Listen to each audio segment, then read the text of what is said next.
let's see here. Am I into anime?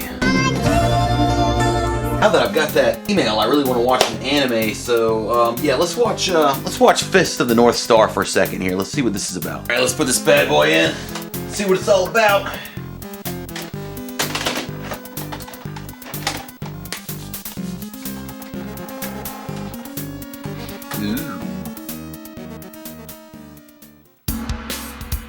Alright, here's the movie, here's the flick.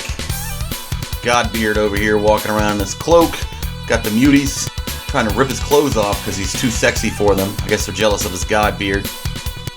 Man, he can really just not even think about it, just punch people.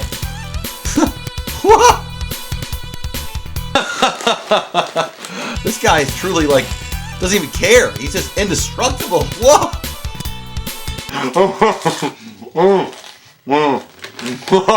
Oh my god! What is...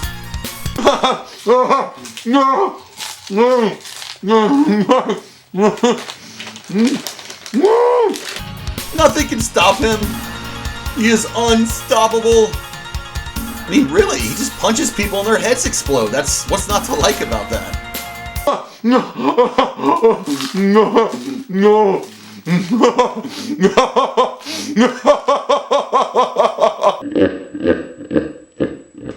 What is he doing to that little girl?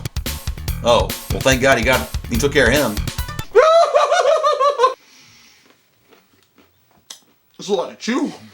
Okay, I'm intrigued. I heard there was a game that came out for the Sega Genesis, one of the early launch games. And since I'm playing through all the launch games for the Sega Genesis right now, let's play it. The port for Sega Genesis is called Last Battle. Let's check it out. All right, let's put the game in.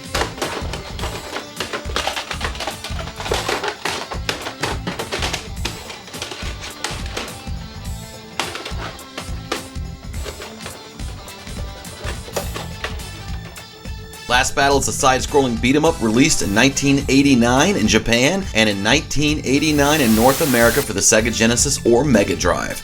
It's a side-scrolling beat-em-up game where you play as this guy with a really big chest, and you basically go from left to right as in usual games like this. You go from left to right, punching enemies in the face. You can kick them too. So you can jump, you can kick, you can punch. That's about it. Now, Last Battle for the Sega Genesis just kind of sucks. I'm not gonna lie, this game is not a great game. It was a launch game, and we're talking about launch games for the Sega Genesis. As you can see, they nerfed this game for the American audiences.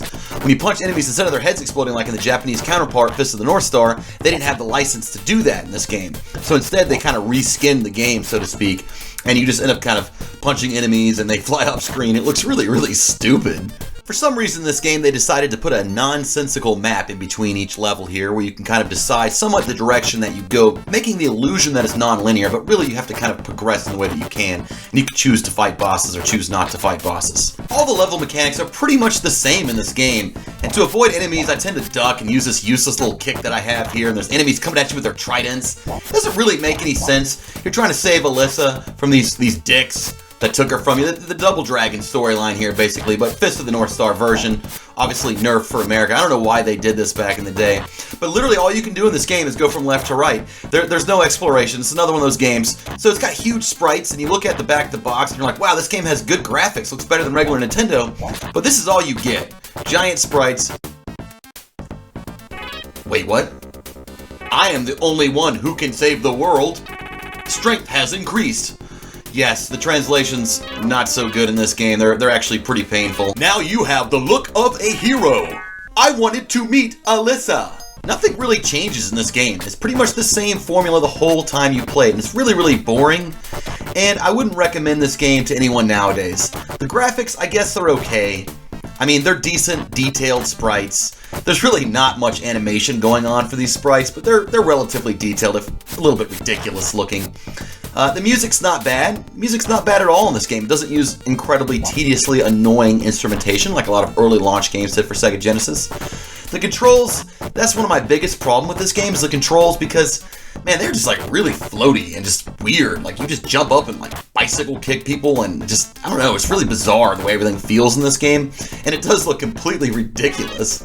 What's the meta? I want to become a hero. Like, what does that even mean? No one knows. So in my opinion, there's really no reason to even play this game because it's really boring and really repetitive, and it looks completely stupid. Like these rocks, like that's my enemy fighting rocks? Like what the hell? Why are these rocks here? And like, why am I trying to fight rocks? I kick it. Oh, I'm getting out of here. I gotta get away from this guy who's kicking me. He's an abusive guy over here kicking rocks that have feelings and stuff. This game doesn't really make any sense, and it does some neat parallax scrolling tricks. Like, look at that little backdrop, like the garage door dropped, and then you die. Yes, this game is not really that much fun nowadays, and I wouldn't recommend it. Not just because I suck at it, but it is a really hard, long game. So one of the other parts of the games is, once you get through the map screen, it allows you to fight bosses in these arenas, and the bosses, they look kind of cool because they're like really big and intimidating looking, and they're all green because they had to change them into like mutants, so that way when you beat them up, you wouldn't feel bad about it because, you know, beating up defenseless mutants, you know, shouldn't cross any moral boundaries there. But you beat the crap out of these guys, and they're really hard because the combat is just super cumbersome and sloppy in this game. It's really limited what you can do, and you just kind of have to outclass these guys a little bit, stay out of their range, and I eventually do it. I eventually beat this guy, and they don't explode in the most spectacular way like I wish they would, but it's kind of cool the way that they die. But this game, I'm sorry guys, Last Battle, if I had to rate this game,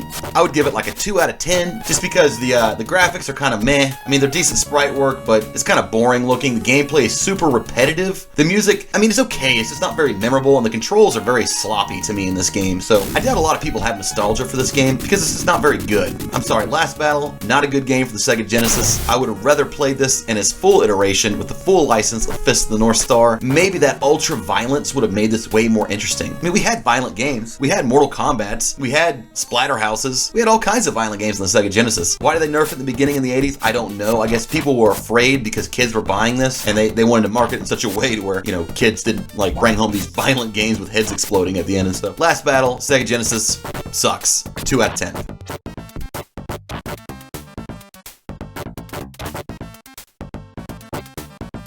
Thanks for watching Game Glyph, and don't forget to subscribe. Bye! I want to do a little shout out here in the end for my friend Jay, who runs an awesome YouTube account called NES Addict. You should definitely check this guy out. He's obviously really into Nintendo games for the regular NES, and he does great videos with great commentary, and he has really nice teeth. So check him out. He's awesome. The NES Addict.